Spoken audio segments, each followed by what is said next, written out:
La Côte d'Ivoire est au bord de la guerre civile. L'ONU craint des violences ethniques. Mais Laurent Gbagbo ne veut pas quitter le pouvoir. Il estime avoir gagné les élections du 28 novembre et s'appuie pour cela sur sa désignation par le Conseil constitutionnel. La communauté internationale, elle, lui conteste pourtant cette légitimité. À Abidjan, pour Euronews, Laurent Gbagbo a donc accepté d'expliquer en exclusivité sa position. Laurent Gbagbo, bonjour. Voilà un peu plus d'un mois que la commission électorale indépendante a annoncé que votre adversaire, Alassane Ouattara, avait remporté les élections présidentielles de Côte d'Ivoire. Quelques jours après, le Conseil constitutionnel légitimait votre présidence. Aujourd'hui, la Côte d'Ivoire affronte une des pires crises politiques depuis ces dernières années. Où en est-on aujourd'hui en Côte d'Ivoire? Ce qu'il faut bien comprendre, c'est un résultat illégitime proclamé hors délai par quelqu'un qui n'avait plus le droit de le proclamer. C'est là-dessus que tout l'Occident se braque, alors que, quand le Conseil constitutionnel finit de délibérer, c'est une institution, elle finit de délibérer, elle donne des résultats et elle proclame élu un président qui est moi. Ils ne veulent pas en entendre parler. Ce n'est plus du droit. Là, ce n'est plus du droit. C'est la volonté des puissants d'imposer quelqu'un.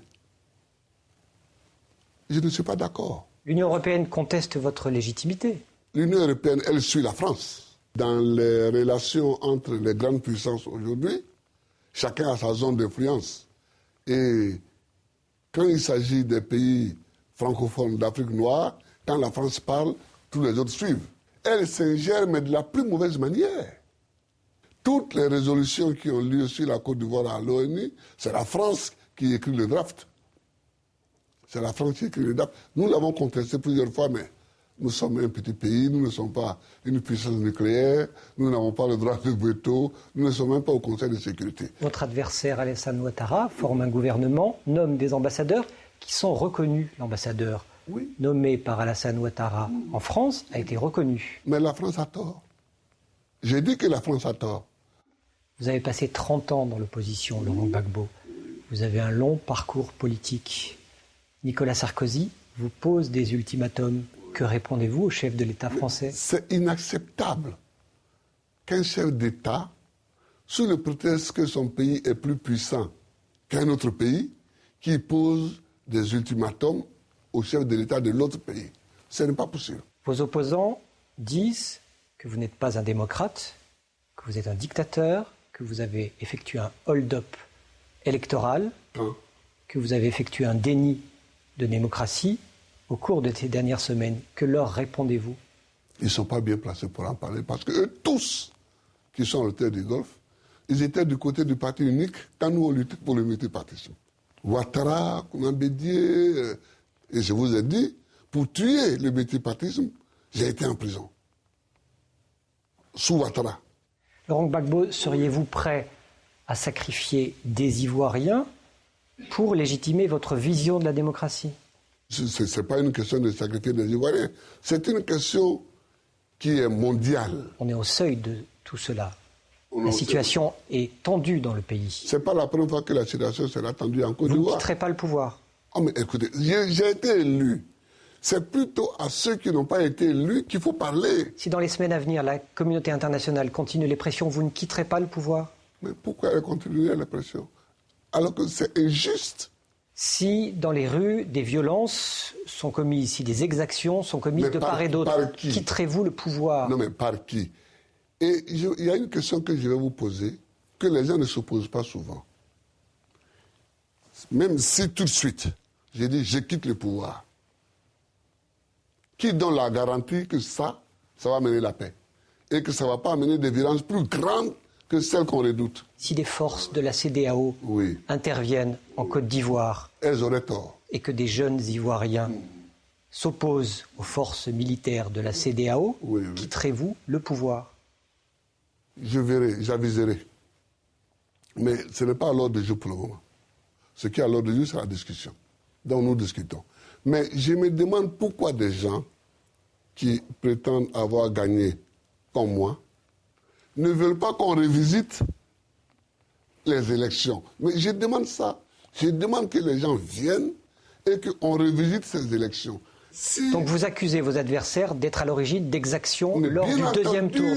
Est-ce que dans des régions, on a frappé, maltraité, violé même des femmes qui allaient voter Gbagbo ou pas? C'est une question qui est quand même centrale. Et quand la représentante des droits de l'homme à l'ONU vous stigmatise et vous pointe du doigt, que répondez-vous? Ah oui, ça c'est un autre problème. Ça c'est un autre problème auquel je veux bien répondre à long et à large. Aujourd'hui, quel est le problème en Côte d'Ivoire? C'est-à-dire que des élections ont eu lieu. Le problème est de savoir qui les a gagnées. C'est ça le fond du problème. J'ai dit que je les ai gagnées parce que les institutions qui ont seules la responsabilité de dire qui a gagné disent que c'est moi. Les autres veulent dire autre chose. Ils disent autre chose, mais ils voient bien qu'il n'y a pas de fondement de droit. Alors, comme toujours dans ces cas, quand ils n'ont plus d'arguments sur le fond de la question, c'est-à-dire qui a gagné les élections, ils brandissent, ils font un glissement et ils brandissent les droits de l'homme. Je vais vous dire, en 2000, quand j'ai été élu, c'était exactement le même scénario. Ils ont fabriqué des charniers. Ils ont dit, voilà un charnier, c'est Gbagbo qui l'a fait.